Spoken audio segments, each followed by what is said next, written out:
막히는 출근길 뉴스엔 급행 열차를 타라. 헬마 뉴스.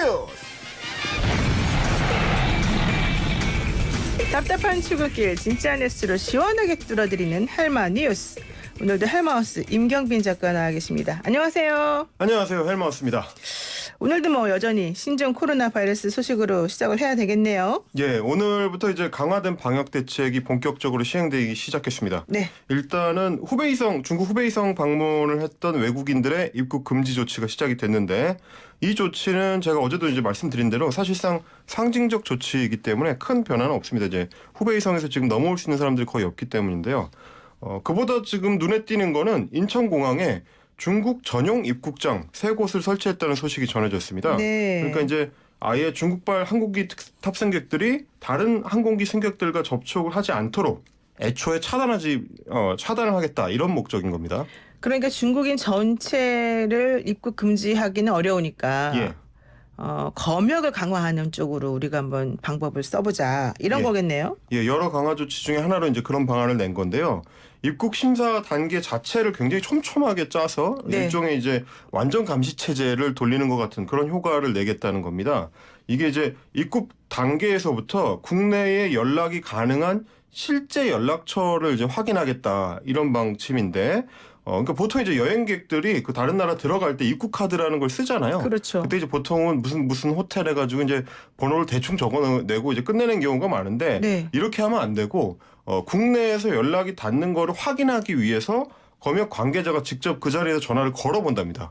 그래서 이제 본인의 이제 휴대폰이 로밍이 돼 있거나 아니면 이제 호텔에서도 직접 이 사람이 묵고 있는지, 이런 거를 확인하는 절차를 거친다는 거고요. 네. 이때 연락처가 가짜거나 연락할 방법이 없으면은 입국을 거부한다, 이런 방침입니다. 이런 조치들이 이제 강력한 거니까 실제 효과가 있을 것 같기는 한데 어떻습니까? 예, 지금까지 그 나타나는 현상으로 봤을 때는 어느 정도 효과가 있는 걸로 보입니다. 일단 그 확진자 전체 숫자가 어제까지 이 15번 환자에서 멈춰 있는 상태고요. 새로 안 나왔고요. 일본에서 감염됐던 그 12번 환자를 제외하고는 대부분의 확진자가 이제 우리 방역 당국이 접촉선으로 관리하고 있던 그 관리 체계 안에서 확인된 경우입니다. 이걸 이제 뛰쳐나간 그 방역 체계가 뚫린 케이스는 거의 이제 확인이 안 되고 있는 상태고, 이게 원래의 전염 확산 속도를 계산한 거에 따르면 어제 정도 됐을 때 이미 100명을 넘었어야 된다는 게 이제 전문가들인데, 예, 그 전염 속도가 이 생각보다는 빠르지 않다, 잘 잡고 있는 것 같다, 이런 얘기고요. 현재 상태로 한 고비를 넘고 있는 걸로 보입니다. 그리고 또 전해진 소식이 입원 환자가 지금 완치 수준이 도달해서 퇴원을 검토하고 있다고 하는데, 바이러스 검사에서도 음성이 나와가지고 빠르면 오늘 중에 퇴원을 할 수도 있다, 이런 얘기가 나오고 있습니다. 그러니까 주말 중에 사실은 확진 환자가 조금 많이 늘어서 걱정을 했는데 어제는 확진 환자가 안 나왔고 또 더더군다나 입원 환자는 퇴원을 검토하고 있다니까 매우 반가운 소식이다. 예, 물론 이제 중국 내에서는 여전히 좀 확산 속도가 빠른 상태이기 때문에 우리가 안심을 할 수는 없는데, 지금처럼 이제 방역망을 타이트하게 유지하면 지역 감염으로 이제 확산되는 거를 막고 어느 정도 통제할 수 있을 거다, 이런 전망이 나오고요. 앞으로 한 1, 2주 정도가 고비가 될 것 같습니다. 그렇군요. 자, 그리고 또 두 번째 소식은 뭘까요? 두 번째 소식은 제가 오랜만에 이제 경제 관련된 소식을 가져왔는데, 이것도 물론 이제 신종 코로나 바이러스랑 관련이 있습니다. 자, 어제 긴 연휴를 마치고 중국 증시가 오랜만에 문을 열었는데요. 문을 열자마자 블랙 먼데이, 그러니까 엄청난 폭락장이 되고 말았습니다. 중국 양대 거래소죠. 이 상하이 증권거래소 그리고 이제 선전 증권거래소 두 군데가 다 동시에 개장을 하자마자 3,199개 종목이 가격 제한폭인 하한가를 때려 맞았습니다. 그러면서 이제 양대 증시에 상장된 종목이 총 3,700개니까 그 중에서 거의 대부분이 이제 하한가를 맞은 거고요. 예, 초유의 사태가 벌어지면서 상하이는 7.72%, 선전 지수는 8.45%가 하락한 채 마감을 했습니다. 네, 그러니까 결과적으로는 이 신종 코로나 바이러스 때문에 경제에도 영향을 미쳤다, 이렇게 볼 수 있겠군요. 예, 그런 어두운 전망이 이제 어제 확인이 된 건데요. 일단 지금 중국 대부분 지역의 기업들이 9일까지 휴가가 들어간 상태고, 이게 언제 풀릴지를 알 수가 없습니다. 그러니까 말하자면 세계 공장이라고 불리는 중국의 생산 자체가 지금 현재 차질을 빚고 있는 상태고요. 이동 제한이 걸려 있다 보니까 당연히 지금 내수는 박살이 나는 상태입니다. 판매업, 여행업, 운송업 이런 산업들이 전반적으로 이제 부정적인 영향을 받고 있는 상태고 네. 그러다 보니까 글로벌 신용평가사인 스탠더드&푸어스는 중국 GDP 성장률이 기존의 전망치보다 1.2%포인트가 낮아질 수 있다. 이런 전망을 내놨는데 이렇게 되면 중국은 올해 6% 성장률을 달성을 못하고 수십 년간 거의 만난 적이 없는 4%대의 경제 성장률에 처할 수도 있을 것 같습니다. 그렇군요. 제가 아는 사장님들도 중국에서 활동하시기도 하고 뭐 거기서 물건도 만드는 분들이었는데 이번에 이 코로나 바이러스 때문에 사실은 공장을 조금 중단해야 된다 뭐 이런 얘기도 있어서 힘들다 하던데 그래도 경제에 좀 큰 타격이 좀 없었으면 좋겠다 이런 생각이 드네요. 근데 예. 더 문제는 이제 우리나라 경제가 결국 중국하고 밀접하게 연결이 돼 있잖아요. 네네. 현대 같은 경우에도 뭐 생산을 중단한다. 그렇습니다. 이런 얘기 나오는데 어떻습니까? 아시겠습니다만 이제 중국은 우리의 최대 교육국이고요. 네. 우리가 이제 흑자를 내고 있는 국가들 중에서도 가장 많은 흑자를 나는 게 이제 중국인데 당장 우리한테 이제 타격이 오기 시작했습니다. 말씀하신 대로 이제 자동차 업체들부터 지금 난리인 상태인데 쌍용차는 일부 차종 생산이 중단이 된 상태고요. 네. 오늘부터는 현대차도 이제 중단될 가능성이 높다 이런 얘기가 나옵니다. 자, 국내 공장들이 보통은 이제 부품 재고를 일주일치 정도 확보를 해놓는데 네. 이미 이제 중국의 생산 중단된 지가 그 기간을 넘어가고 있기 때문에 우리 공장들이 멈춰서기 시작한 건데요. 이런 문제는 앞으로 이제 자동차 산업에 그치지 않고 우리 산업 전반으로 터져 나올 수가 있습니다. 게다가 이제 우리 무역에서 중국이 차지하는 비중이 워낙 높기 때문에 중국 GDP가 낮아지면 우리도 경제 성장률에 타격을 입는 걸 피하기 어려울 것 같고 네. 그렇지 않아도 지금 미중 무역 분쟁 때문에 우리가 타격이 큰데 여기에다가 이제 하나의 중국발 악재를 더 얹게 됐다. 좀 걱정이 되는 상황입니다. 그렇군요. 그리고 세 번째 소식은 또 뭡니까? 오랜만에 정치권 소식을 갖고 왔습니다. 좀 재밌는 얘기가 있어가지고요. 아, 네.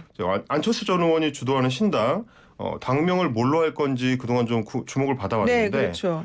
일단 이번 총선까지는 안철수 신당이라는 네? 이름으로 치르기로 했답니다. 당 이름 자체가 안철수 신당인 거예요? 예, 당 이름 자체가 안철수 그러면 신당이고요. 이거를 줄여서 부르면 안신당입니까? 그게 이제 긍정적일지는 모르겠습니다만 네. 단기간에 이제 창당을 해야 되고 선거를 치러야 되기 때문에 그냥 이제 누구나 쉽게 알 수 있는 직관적인 당명으로 하는 게 좋겠다. 그래서 그냥 이제 안철수 신당 누구나 안철수라는 이름을 알고 있으니까 이제 그런 이름으로 하기로 했다는 건데 총선 끝나고 이제 국민 공모를 통해서 당명을 새로 만들기로 했답니다. 그러니까 선거까지 얼마 안 됐으니까 일단은 신당 안철수 신당으로 이름을 해놓고 네. 또 끝나고 나면은 이제 좀 제대로 하겠다 이런 뜻이군요. 예, 뭐 이런 비슷한 사례는 예전에도 있었습니다. 이제 18대 총선 당시에 친박연대라는 그렇죠. 당이 있었죠. 예, 예. 당시에 이제 한나라당에 남아 있었던 박근혜 의원을 직접 내세우기는 애매하니까 이제 친박근혜다. 이런 느낌을 주기 위해서 이제 친박연대라는 걸 사용을 했었는데 그렇죠. 이게 이제 박근혜 없는 박근혜당이다. 그래서 안고 없는 찐빵이다. 이런 비판을 받았었는데 이번에 안철수 신당 같은 경우는 뭐 일단 안철수 전 의원은 들어가 있으니까 그렇죠. 안고는 있는 찐빵이다. 그래서 이제 일관성은 있다. 이럴 수가 있을 것 같은데 다만 당명을 실제로 사용할 수 있을지는 일단 선관위 유권 해석이 좀 필요할 것 같습니다. 지난해 연말에 박근혜 대통령님 청와대 복귀를 위한 유엔 인권 대사모당이라는 이름이 그러니까 약칭 박근혜님 대사모당인데요. 박근혜님 대사모당이요. 예. 네. 그 선관위에 신청을 했었는데 선관위가 당시에는 명칭 사용을 불허한 적이 있습니다. 왜요? 이게 이제 그 명칭상 그 직접적으로 상관이 없는데 이런 명칭을 사용하려고 하다 이제 혼동을 줄 수 있다. 그리고 이제 뭐 당명이 워낙 복잡하기도 하고 이런 이유 때문에 사용을 불허했었다. 특이하네요. 그런데 안철수 신당은 특별한 정치적 의미나 배경이 있다고 보기는 좀 어렵잖아요. 예, 그러니까 이제 뭐 대체적으로는 안철수라는 이름이 상징하는 뭐 새정치라든지 뭐 네. 중도, 이번에 새로 밝힌 이제 중도라든지 뭐 이런 이미지면 충분하지 않겠냐 이런 판단인 것 같은데요.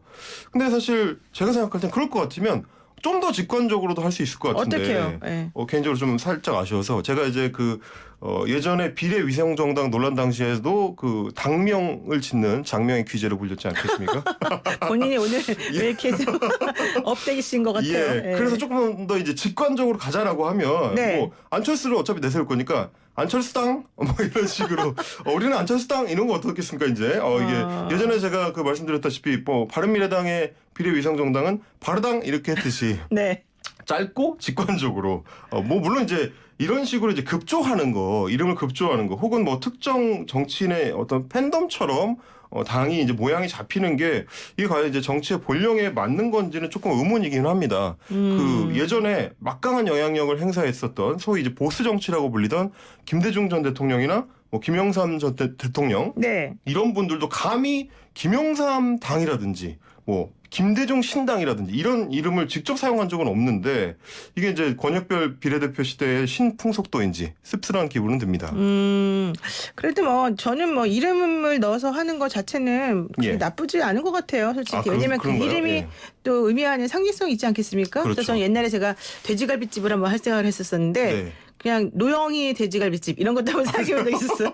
아 이건 돼지갈비집이지 않습니까? 이게 아, 예를 들면 그렇다는 예. 얘기고요. 예. 뭐 어쨌든 신당을 지향하시는 분이니까 안철수 신당 네. 저는 괜찮은 것 같은데 예. 어쨌든 안철수 신당이 이제 본격적으로 닻을 올리면서 좀 바른미래당이 조금 이상해졌어요. 좀 약간 쪼개지는 분위기인데 예.